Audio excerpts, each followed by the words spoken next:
بسم الله والصلاة والسلام على رسول الله. معاكم ندى من قناة توتا هاند ميد.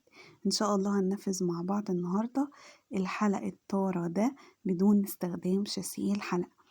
ما تنسوش طبعا تدوسوا لايك للفيديو واشتراك في القناة وفعلوا زر الجرس عشان يوصل لكم كل الفيديوهات الجديدة اللي هنزلها بإذن الله. دي الأدوات بتاعتي. أنا هستخدم هنا بدل شاسيه الحلق ده سلك كده بيستخدم في الأساور السوستة، بس أنا بستخدمه في الحلق الطارة. وده عندي خرطوم كافيار بيتباع بالمتر. الشوية دول يا بنات من السلك كانوا عاملين حوالي 5 جنيه، يعني بصوا هتعملوا منهم حلقان لحد ما تشبعوا. أنا عايزة أعمل الحلق نفس مقاس الدايرة دي، تمام؟ فالمفروض ان انا هقيس دايرة وهقص من عندها، بس انا مش هعمل كده. انا عايزاه نفس مقاس الدايرة، فانا هزود جزء هقص بحيث ما يبقاش الطرفين على بعض، لا هيبقى فيه زيادة، علشان هقولكوا هنعمل بيها ايه دلوقتي. اهو انا خدت زيادة عن الحلقة اللي انا عايزاها، وهبتدي ان انا اقص السلك بتاعي. هيطلع عندي كده الطرفين بتوع السلك مش جايين على بعض، لا ده فيه زيادة، مش عارفة باين اهي، الطرفين مش جايين على بعض. هبتدي اخد طرف منهم هلفه كده بالبنسة، علشان انا ساعات بقرب الشغل ليا علشان اقدر اتحكم فيه، فمعلش لوم الظهر كده. اهو انا لفيت طرف كده منهم بشكل افقي، عملت دايرة بشكل افقي.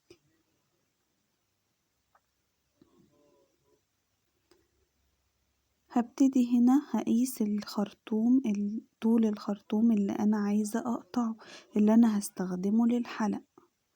واحدة واحدة كده هحط بداية الحلق مع الخرطوم، وهمشي واحدة واحدة بايدي كده لحد ما اقيس المقاس اللي انا عايزاه.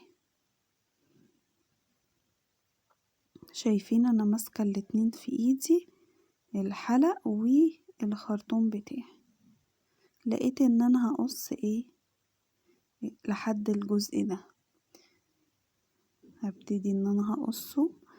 انا قسته الاول على المسطرة علشان خاطر اقص الجزء التاني بتاع الفردة التانية، الاتنين ابقى عارفة هو كام سنتي عشان الفردتين يبقوا زي بعض بالظبط. كده انا قصيت، هو تقريبا كانت في حدود 18 سنتي. هبتدي ان انا هدخل السلك بتاع السوستة ده في الخرطوم بتاع الكافيار. الخرطوم ده يا بنات فيه منه اشكال والوان كتيرة، هو ده كده الجليتر اللي فيه كده الوان مختلفة، بس فيه تاني ممكن يعني لون واحد اخضر بس، ازرق بس. شايفين دخل بكل سهولة معايا. هبتدي اتني السلك، شايفين لفوق، انا بتنيه لفوق عشان يبقى بالمنظر ده، وهبتدي ادخله في الحلقة اللي انا كنت عاملاها الاول. تمام كده، يا رب الشرح يكون باين. هبتدي اقص الزيادة اللي عندي،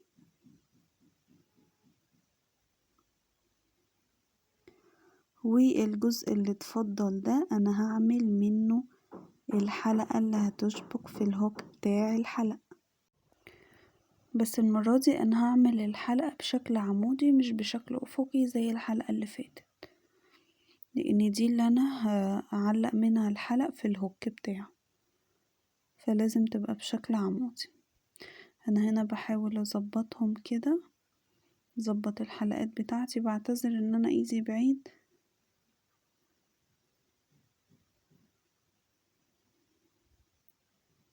بالشكل ده كده، يا رب يكون باين. شايفين في حلقة بشكل افقي ماشية مع الخرطوم بتاع الكافيار، وفي حلقة بشكل عمودي كده. تمام. هبتدي اجيب الهوك بتاعي، طبعا لون فضي. الهوك الحلقة اللي في اخر الهوك دي بقى بتتفتح، هبتدي ان انا هفتحها. دي الطريقة الصح لتركيب الهوك بتاع الحلقة. انا بفتح الحلقة دي الاخيرة دي اللي تحت، وببتدي ان انا ادخلها في الحلقة اللي انا عملتها بشكل عمودي، وابتدي طبعا اقفلها تاني. يبقى انا هيك كده عملت الحلق بتاعي من غير ان انا احتجت الطارة بتاع الحلق او الشاسيه بتاع الحلق اللي هو بيتباع جاهز، وبتكلفة قليلة جدا. شايفين نفس حتى لو فيها حاجة عايزة تتعدل او تبقى عشان تبقى دايرة يعني عادي نعدلها، هو كده كده معدن اهو. انا بعدل هنا نفس النتيجة اللي بتطلع مع الشاسيه بتاع الحلق الجاهز، بس بتكلفة اقل، بحيث لو في اي بنت عاوزة تعمل مشروع تعمل المشروع بتاعها وتبيع بسعر اقل من اي حد تاني ان هو يبيع. شايفين دول هم الحلقين مع بعض. انا عملت طبعا الفردة التانية. ده عندي كده ستاند لعرض الحلقان، هبتدي ان انا احطهم كده. لو في بنات بتطلع في اللي هو بتأجر ترابيزات او حاجة وعندها المشروع بتاعها، الستاند ده هيبقى طريقة عرض حلوة جدا. يبقى انا كده عملت الحلق بتاعي من غير ما استخدم الشاسيه اللي بيتباع جاهز برا، وطبعا ده اغلى، بطريقة سهلة وبسيطة ومخدتش معانا وقت. لو عجبكم الفيديو ما تنسوش تدوسوا لايك للفيديو واشتراك للقناة وفعلوا زر الجرس علشان يوصل لكم اشعار بكل الفيديوهات الجديدة. مع السلامة.